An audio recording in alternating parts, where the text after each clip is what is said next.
Hey, welcome Broken World Entertainment, and this is the review for episode 5 of Ahsoka, the one that has Anakin Skywalker back. And as you've seen by the thumbnail, was it worth it? Was it worth the wait? Did they succeed in making Ahsoka finally a good show? No. However, Hayden Christensen back as Anakin was fantastic. Ironically, the little girl they got to play Ahsoka in those scenes, that's right, Rosario Dawson is in the start of the scene with Anakin and the last part with Anakin. All the middle part is this young girl. It's actually the girl who played young Gamora in, was it Endgame? No, not Endgame, in Infinity War.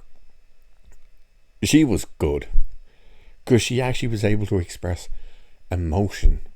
So there's not a ton of Anakin. I was expecting this episode to be from start to finish the two of them, Ahsoka and Anakin, in the world between worlds. Which, is it the world between worlds? Was it really Anakin? You're not told. So the episode opens with her right where we left off with the last episode. We're still on the planet, but Hera has arrived on Ghost. They're on the surface, parked right next to the stones that did the map. That was handy. She comes out, waves her gun around a little bit. Jason comes wandering out with Chopper and goes, "Hey, can I come off the ship?" They've barely looked at this planet. They've no idea what kind of threats are still there from Balin, his people, or what kind of life is on this planet because they don't know the planet. She simply goes, "Yeah, sure, why not? Just don't wander off or wander far." Wander far? I'd be like, don't even think about going anywhere. She's walking around and she finds Hugh Wang, who for some reason is standing behind one of the big rocks right on the edge of the cliff, holding Sabine's helmet, looking down into the water. Number one, why the hell is he hiding behind the rock? And number two, why is he looking at the water? He doesn't know that Ahsoka went in there. We go from there to Ahsoka. Oh, by the way, the recap from last week is 2 minutes and 6 seconds long. But the funny part about it is you can actually understand what Anakin says. Because when Ahsoka last episode arrives back, he says, "Hey, Snips," and then, "I wasn't expecting to see you so soon." You can hear that perfectly. It's like, how did you hear it perfectly in this, but not in the episode itself? Weird. But we go then to, it picks up right there. And she's asking Anakin, like, she says, "You look the same." He says, "You look older." And he says he's back to complete her training, to which she's like, "You've nothing left to teach me." And he says, "No, there's a choice to be made. To live or to die." And he ignites his lightsaber. It's blue, so. And she says, "I'm not going to fight you." And he says, "That's not the first time I've heard that." It's a member berry. Member? To when Obi-Wan said it to him on Mustafar. This part, they probably should have rethought it, because Hayden Christensen just annihilates Rosario Dawson with a lightsaber. And I don't mean the character of Anakin going against Ahsoka. I mean his movement, how natural he seems to use the saber, you name it. The pace he has, he hasn't missed a beat. When you compare that to what we've been seeing of her, where she's just so stiff, so slow. And the funny thing is, when you get the long views, you can instantly tell that's a stunt double. That is not Rosario Dawson fighting Hayden Christensen. But when they do the close-ups, it's like really close up, and you can tell it looks like they've sped her up to make it look like she was keeping up with him. And then we got her first issue. She beats him. Yeah, that's right. She beats him. She disarms him. Or no, sorry, she doesn't disarm him. She knocks him down and kicks him in the head. And then has a big smirk and is like, pfft, or it looks like I don't need any of your teaching.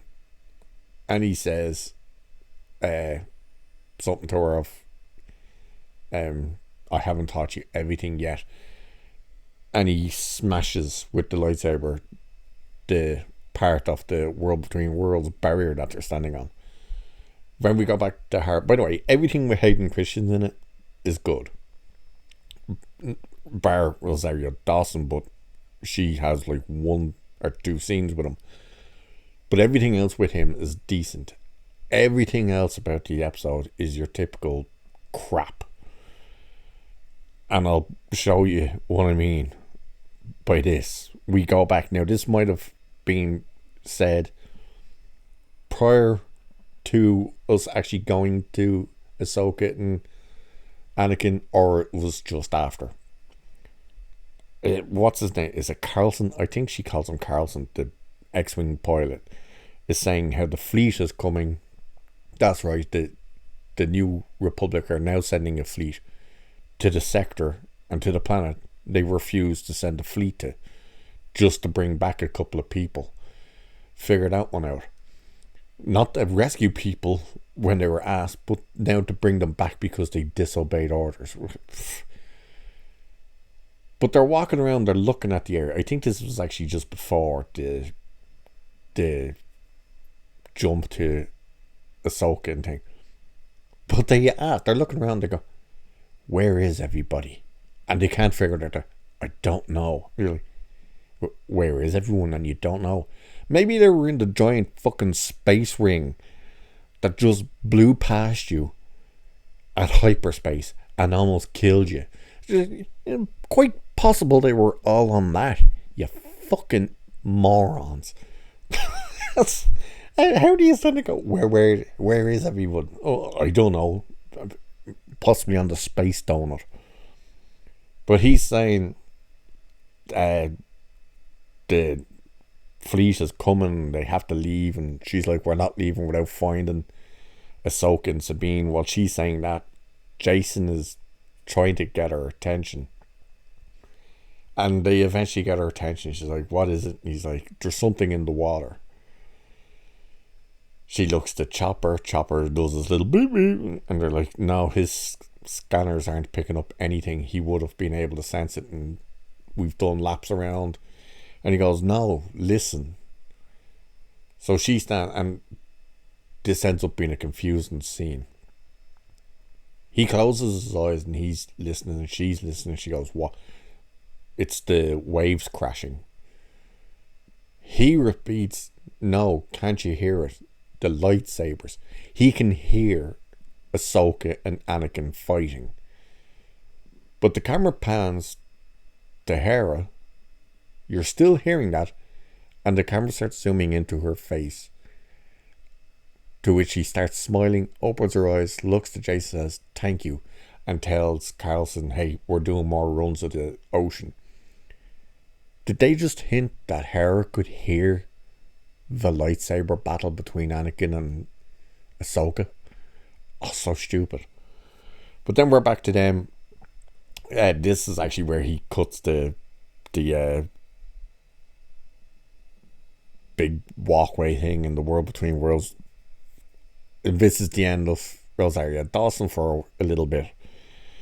We fall down, we're into the Clone Wars. In fact, we're into the first mission Ahsoka went on with Anakin. And all the clone troopers are running past her. It's chaos. Anakin comes running up. He's got the shorter hair and he's in his Clone Wars uniform. from the animated show, so people will lose their shit over that. He tells her to come on, then you get the aftermath, and it's all the troopers being dead and wounded being brought around. Anakin's like trying to explain to her, young Ahsoka, by the way, this is the young Ahsoka who, one of the websites, I can't remember which one, it could have been Screen Rant or someone, said that all the rumours about the Mustafar stuff was BS, and so was a younger Ahsoka, but that was all a lie. Well, joke's on you, because there's a younger Ahsoka. However, you can definitely tell that they did have the Mustafar scene in there, but they said it was cut. So, yeah. But he starts trying to teach her that, Jedis will make mistakes. We can lead, but we'll make mistakes from time to time, blah, blah, blah. And we get a shot of him telling her, like, let's go, and she's watching him run off with all these explosions. This actually looked cool.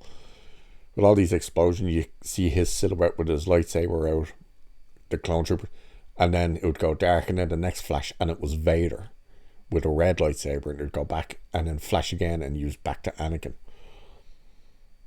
Then we're back with Hera, and they're just talking nonsense, out looking for it, and then Jason's like, get lower to the water. We're back then, and it's young Ahsoka on Mandalore, and Anakin, as he appeared to her in the World Between Worlds, comes up and says, I don't recognize this battle, and she explains it's the world, or it's not the World Between, it's the Battle of Mandalore, or the Fall of Mandalore. And they have a bit of a chat, and then he tells her, like, you still have to choose. And he ignites the lightsaber, but this time it's red, and he turns, and his eyes are the Sith eyes. They start having a fight. They end up back out into the World Between Worlds. We're back with a Rosario Dawson's version. He disarms her. This is where it gets really stupid. First of all, when she gets pushed back out onto that, she's lying there, and we see him coming charging up, and you know he's just about to unleash. And like that, it keeps flashing between him and Vader. But he arrives up and he starts going at her. He disarms her. He's about to kill her. She kind of ducks, does a little move, and all of a sudden, you don't see how, but all of a sudden, the lightsaber's in her hand, and she puts it to his throat. Refuses to kill him, and says she chooses to live. And his eyes go back to normal, and he tells her, there's hope for you yet. He vanishes. The World Between Worlds vanishes, fills with water. She wakes up. So, in this scenario, whether she's dreamt it or what, she's basically been under the water. She's not on the water, she's under the water. Which means she's been under the water for hours. Because it took time for them to leave and them to get down and search. So she's been under the water for hours. How the fuck did she breathe? Gets worse. That means the World Between Worlds probably wasn't real. Anakin obviously probably wasn't real. So she basically taught herself to be the bestest ever that she could beat Anakin as a Jedi and Vader. Are you kidding me? Like, no. Just no. But then Ahsoka gets rescued, and by the way, the whole episode is about 40 something minutes long. 2 minutes 6 seconds for the intro. Whole episode's 45 or 49 minutes long. Take that out of it, so you're left with what, 47 minutes long. Well, then the ads in there, so it's about 45 minutes long.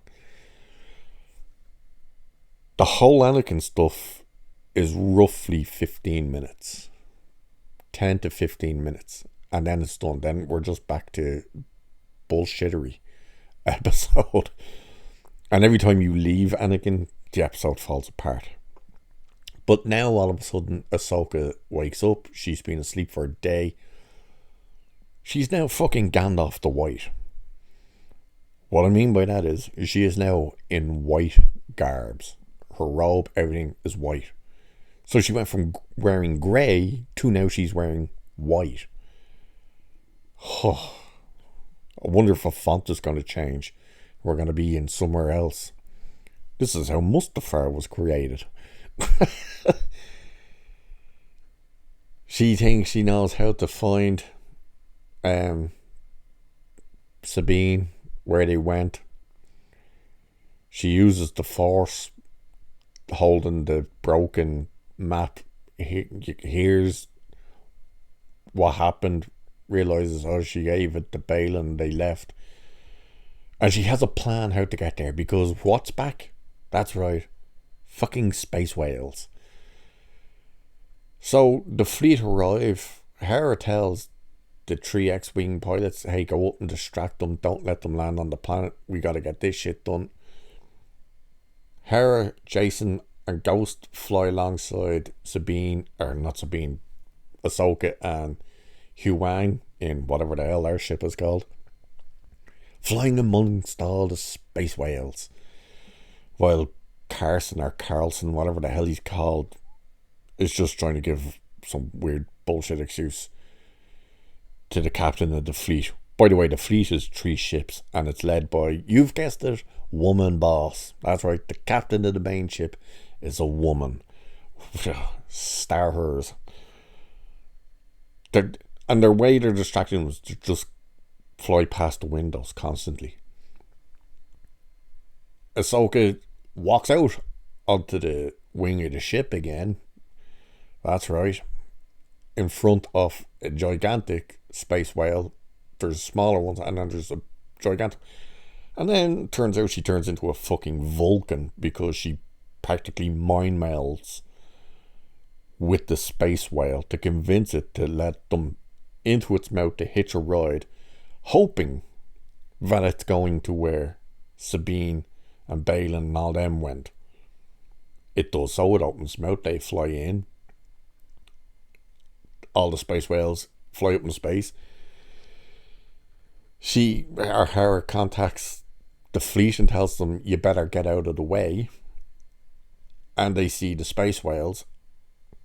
Next dumbass moment of the episode, and there's a few of them.